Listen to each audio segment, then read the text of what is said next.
Well, on today's episode is going to be very interesting as always. If you guys are still big fans of the Japanese wrestling scene, as always, you guys are on the right channel. Our first review is going to be from the latest Sendai Girls show in Shinjuku FACE. The main event features, of course, the final boss, Meiko Satomura. As you all know, we are in the month of April, which is, of course, time is almost running out. Meiko Satomura will be officially retiring. But however, her biggest obstacle on this particular match, she faces against, of course, Murder Grandpa, also known as the King, Minoru Suzuki. And then, of course, our last review will be, of course, New Japan Pro Wrestling. We continue with more to Road to Sakura Genesis in Korakuen Hall. This one features, of course, a co-main event. We have two IWGP titles defended. The IWGP Junior Heavyweight Tag Team belts will be defended. The Ichiban Sweet Boys, Robbie Eagles and Kosa Fujita, defend their championships against the Bullet Club's Robbie X and Taiji Shimori. But the main event, of course, is for the Junior Heavyweight Championship. El Desperado defends it against, of course, the War Dogs' very own Clark Connors in a death match, which, of course, is no surprise that Despy has been involved in those matches in recent years. And then, as always, we cap up our episode with some news updates to give you guys updates on what's been happening in the world of pro wrestling, such as what events the promotions are throwing out, who's booked, what matches are set, including developments that are happening in the world of pro wrestling as we speak. So, let's get ready for another episode of the Deleted Wrestle Zone.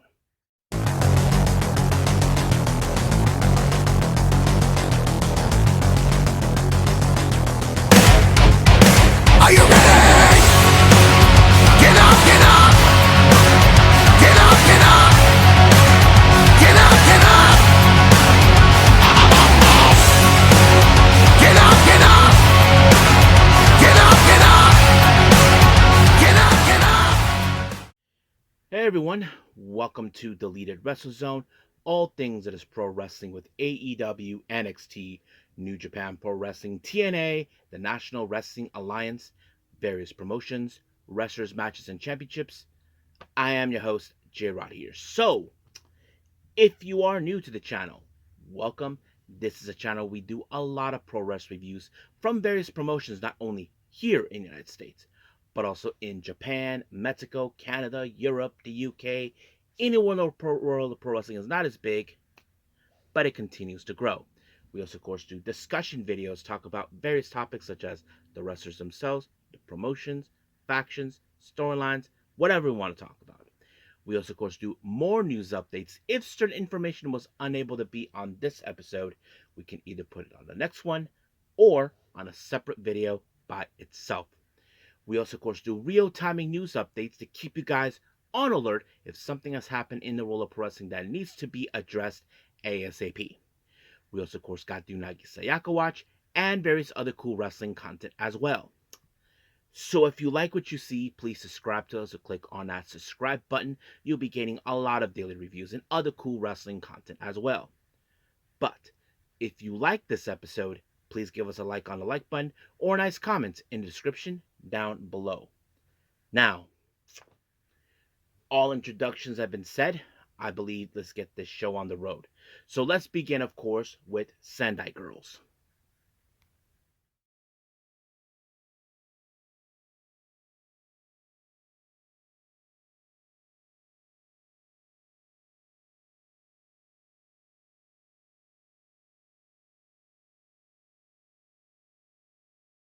Okay, Sendai Girls. This is their much recent show that took place back on the 3rd of April in Shinjuku FACE.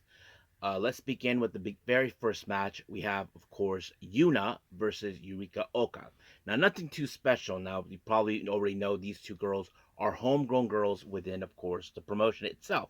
So, basically, you probably can guess that Yurika Oka is the one who gets the much bigger upper hand since she has more experience than Yuna. But, however, it's not uncommon that we see wrestlers like Yuna pick up wins on a rare occasions. But on this case, it was Yurika Oka who in fact picked up the win when she had dropped a drop kick, and just like that, 1, 2, 3, it was over.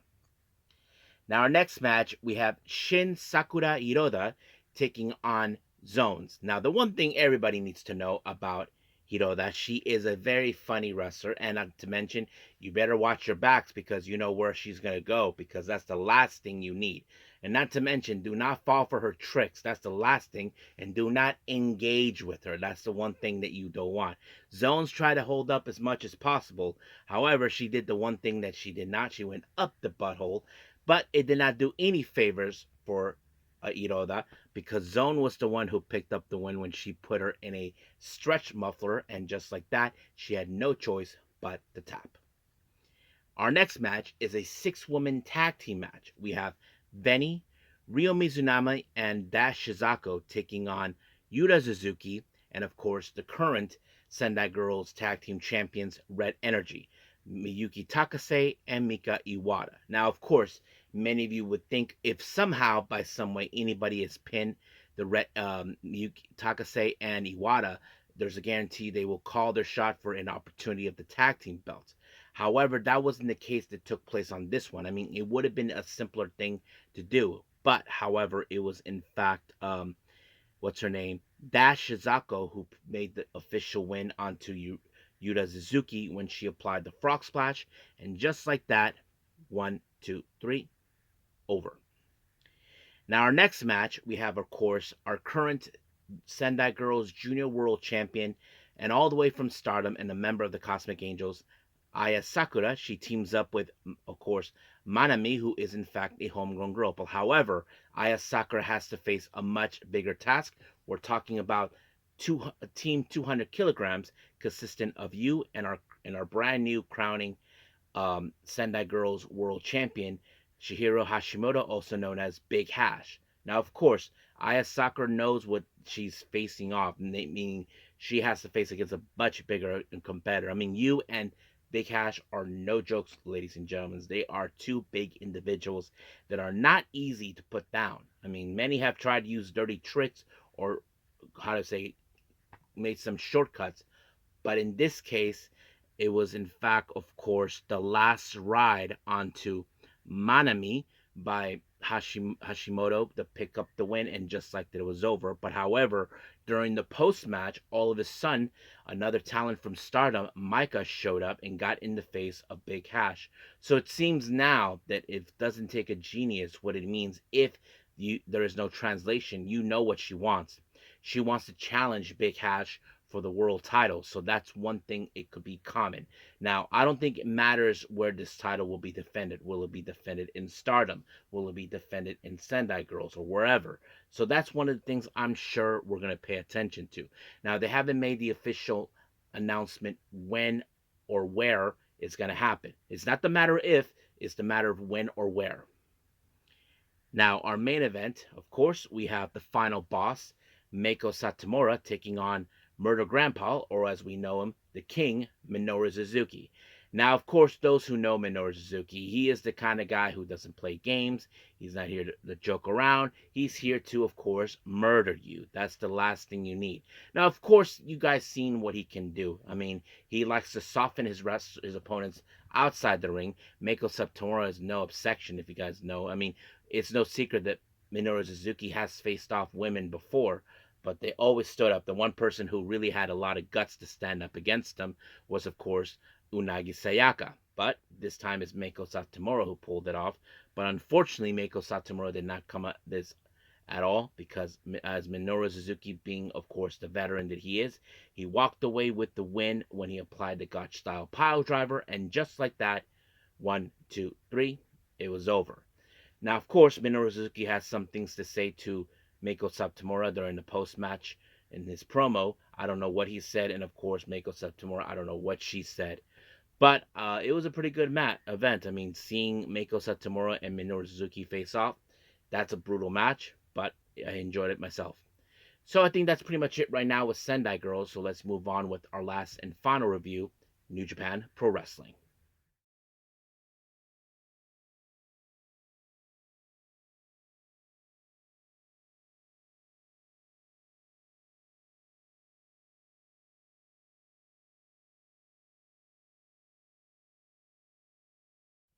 Okay, so now we got New Japan Pro Wrestling. We continue with more to Road to Sakura Genesis, and this one is in, of course, Korakuen Hall. This is the much recent event. Now, it opened up with tag team match, and we have Katsuya Murashima teaming up with Ninja Mac. So make your bets on that. And they face, of course, coming all the way from DDT, Yuya Kuroku, and Maho. So yes. Now, of course, many of you would think in some capacity Ninja Mac, who is one of the most popular wrestlers in the business, will probably win. Nope. In fact, it was Maho who picked up the win when he applied a deadly super kick on Murashima, and just like that, 1, 2, 3, it was over. However, Mao made his intentions clear for what it's coming. It seems that we're going to see him more, and he said he's returning in May. Now, it's been now foretold that on May is a very special timing because that is where we resume once again the annual tournament, the best of the Super Juniors. So it's not official yet, but if I do have any information involving that, I'll let you guys know. But as of right now, this is all we have. Now, our next match, we have singles action. We have Ryusuke Taguchi taking on Hiroshi Tanahashi. Now, of course, it wouldn't surprise me that many wrestlers are asking for their singles match against Tanahashi, since we all know time is running out for him because he'll be retiring on January 4th, 2026. And I think that plays out. However, of course, when it comes to Gucci, we know the kind of wrestler he is. He's a very funny guy. He likes to play a little games. Not to mention, he made Tanahashi run way, way, way too hard until he passed out. But unfortunately, Taguchi didn't walk away with the win when Tanahashi was the one who picked up the win with the high fly flow. And just like that, 1, 2, 3, se acabó. Next up, you can consider this one as part of the preliminary match. We have the United Empire consisting of Jacob Austin Young, Cal Newman, and Jeff Cobb taking on LIJ's Bushi, Hiromu Takahashi, and Tetsuya Naito. Now, some of you may question, why is this a preliminary match? Simple. Jeff Cobb and Cal Newman, in fact, issued a challenge for the IWGP Heavyweight Tag Team belts, currently in the hands of LIJ's Hiromu Takahashi and Tetsuya Naito. So basically, they're staking their claims. So this is one of those matches, okay? Who builds up the momentum? But unfortunately, this match ended up in the momentum of the United Empire, thanks to Jeff Cobb, when he put Bushi and gave him a tour of the islands, and just like that, 1, 2, 3, over. Now, our next match, we have the House of Losers against F and Dick, along with Evil, taking on, of course, LIJ's Shingo Takagi and Yota Tsuji. Now, this is also another preliminary match because Evil, as you all know, has issued a challenge for the IWGP Global Heavyweight Championship that Yota Tsuji has. Now, of course, we all know when it comes to the House of Torture, they like to cheat their way through. But unfortunately, it did not go in any way because it was Shingo Takagi that picked up the win when he applied. Like, it looked like the submission from my point of view, but it was a pinfall onto Dick Toko, and just like that, 1, 2, 3, it was over. Our next match, you can also say this is part of another preliminary match on um, on a different front. We have the Bullet Club War Dogs, Ghetto, Joel Maloney, Gabe Kidd, and David Finlay taking on Master Wato, and teaming up with the members of Chaos, Yoshihashi, and our current IWGP World Heavyweight Champion, Hiroki Goto. Now, those who know this, David Finlay is the winner of the New Japan Cup, and he gets a guaranteed shot of the IWGP World title. And his mission is, of course, to make uh, Goto's children cry, to make this little fairy tale ending end. However, the real question I think many of you would ask, just like in the previous one, who builds up the momentum on this one? Well, in this case, it turned out to be, of course, he Master Master Wato picked up the win when he applied a submission on Ghetto, and just like that, it was over. So basically, Goto's team were able to walk away with the victory. But the real question is, will he be prepared for the following day, since he'll be having a date with Destiny with none other than, of course, what's his name, against David Finlay. So we'll just have to wait and see what happens. Now, our next match, this is, of course, our semi-main event. This is for the IWGP Junior Heavyweight Tag Team belts. We have the Bullet Club, Robbie X and Taiji Shimori, taking on, of course, the Ichiban Sweet Boys from TMDK, Kosa Fujita and Robbie Eagles. So basically, this is one of those matches where it's very confusing because, as you probably know, we have two Robbies involved. Of course, Robbie X with the Bullet Club and Robbie Eagles with TMDK. So that's kind of a bit of confusion on this one. But however, towards the end, we did see some interesting things going around in both sides, but Robbie Eagles was able to prevail by applying a kick onto Robbie X, and just like that, 1, 2, 3, he retained the belt. However, out of nowhere, Master Wato and Yo showed up, issuing themselves as the next challengers for these tag team belts. And of course, Robbie's like, man, I thought we were going to take a break, but now we can never take a break. So basically, most likely we will see Wato and Yo team up for these belts. Now, like I said, the matter question is when. So we probably will see this match happen either before or after, of course, the best of the Super Juniors, somewhere around there. Now, our main event, this is for the IWGP Junior Heavyweight Championship in a death match. We have Clark Connors of the Bullet Club War Dogs taking on El Desperado. Now, El Desperado, many of you know he is no strangers when it comes to death matches. He's been involved in this and he goes really nuts. But Clark Connors is completely confident, believing that he will end, of course, Desperado's reign once and for all. But you can see the carnage that these men put upon each other and all of that. I mean, going through tables, ladders, and barbed wires, whatever they can use to make each other bleed. But in the end, it took El Desperado two pinche locos onto Clark Connors, and just like that, 1, 2, 3, he retained the belt. And of course, we did see some respect between Clark Connors and El Desperado when they had a nice cold beer, and just like that, they respect each other, knowing they put themselves through hell and back. But however, of course, while Desperado was attempting to give his promo, all of a sudden, once again, he was interrupted. But this time, we got a member from the United Empire, most specifically coming from Mexico, Templario, who is now issuing himself as the next challenger. Now, the real question we ask ourselves, when and where? So, as you probably can guess, we have tons of challengers taking place. So we'll see what happens, and I'll stay close to this as soon as possible. Whatever New Japan makes a decision when these matches will take place, you'll be guys be the first to know. But as of right now, we are now officially done with, of course, our reviews. Let's move on, of course, with our last and final thing, news updates.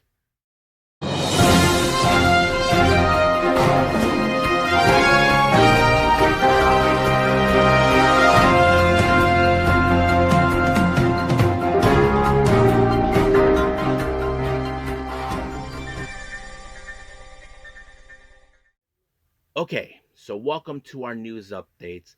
As always, let's begin with upcoming events with the promotions. Let's begin with, as always, with GCW. Now, as you all know, GCW will be helping out with the upcoming WWID Championship Tournament, and as you know, they have two shows taking place. The one has been announced, is on the 16th of April at a GCW event, and this is of course part of the first round matches.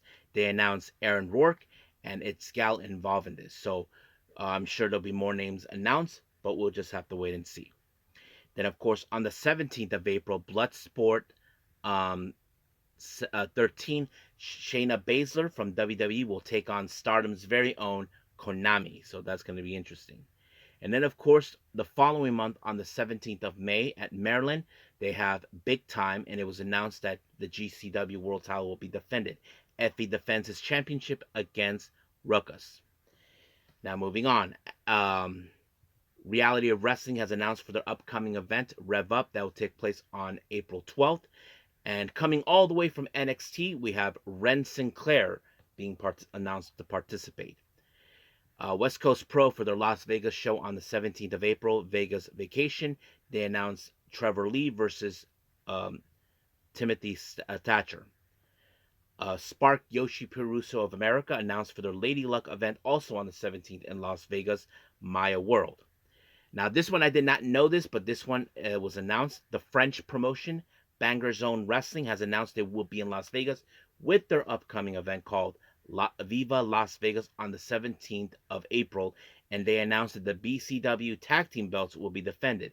The champions Mao and Yoshihiko will defend their championships against Marcus Mathers and Alec Price. However, BCW actually announced it originally was supposed to be the garbage daddies, Alec Price and Cole Radrick, but however, Cole Radrick is unable to participate, so basically they added Marcus Mathers. Then, of course, we have RevPro for their high stakes event taking place on April 20th.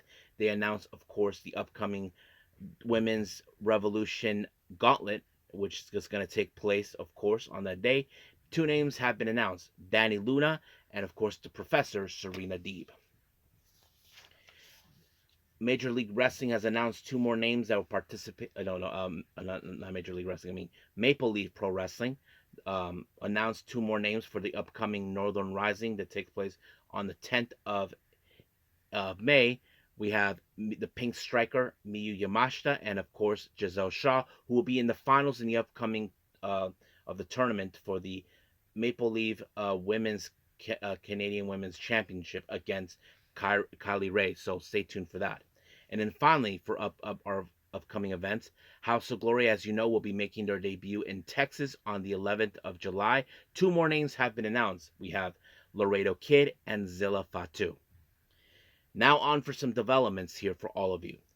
Bozilla, as you probably know, she's been with the promotion since it launched, all the way from Germany. However, Mighty Gold just revealed that due to a family illness going on, she'll be returning home to Germany. She'll be participating in the upcoming events with Mighty Gold on the 5th of April in Kyoto, on the 6th in Kobe, and then finally the final one in Shinkiba on the 12th of April as well. Now, still no word when she'll be back, but I'm sure she is going to be part of the roster. So basically, she'll miss out a whole lot. It's still unclear exactly what's going on back in her home country in Germany. Hopefully, one day we'll find out. Now, Juice Robinson, as you know, we haven't seen him for quite some time. According to Wrestling Observer, he'll be in weeks to come. He'll be beginning his in-ring training. So basically, as you know, he was out of action due to an injury. So it looks like he's getting back to get himself in in-ring shape. So it's great news to hear that he's getting back in there. And then finally, more information on Mark Davis. As you know, he injured himself during an AEW Dynamite show against, of course, last week on Dynamite against Hobbs. Turns out that he might have suffered a foot fracture, so basically it could lead. But however, it just told that he'll be participating as background for the Don Callis fight, just being there in presence. So I don't know if it's any severe damage to the foot, which of course, but if it's not that damaged, it would make sense why he's going to be just being background there. So it would make sense. But we'll see what happens. But as of right now, we are officially done with our reviews and all of our news updates. So let's just call it a day. Alright, so I hope everybody enjoys this episode. Coming up, as you know, we have the latest Sakura Genesis by New Japan Pro Wrestling. Not the Road, in case anybody asks. The actual Sakura Genesis, which features, of course, the IWGP Tag Team belts, the New Japan World Television belt, Tag Team belts, and, of course, the Global and the Heavyweight title defended. So we'll see. And then, of course, we have AEW Collision, which is the final go-home show before we head to Dynasty on the following day. So anything can happen. Now, I haven't decided if there's any other reviews I want to put in. I know there's two events from Joshi Puroresu Wrestling, and I just found out I can actually watch the latest T-Heart show that took place back on March 30th. So that could be something. And I'm also missed out on two Choco Pro events and various events with All Japan and Pro Wrestling Note. But I may have to skip on the ones from last month in March, but we'll see how things will go.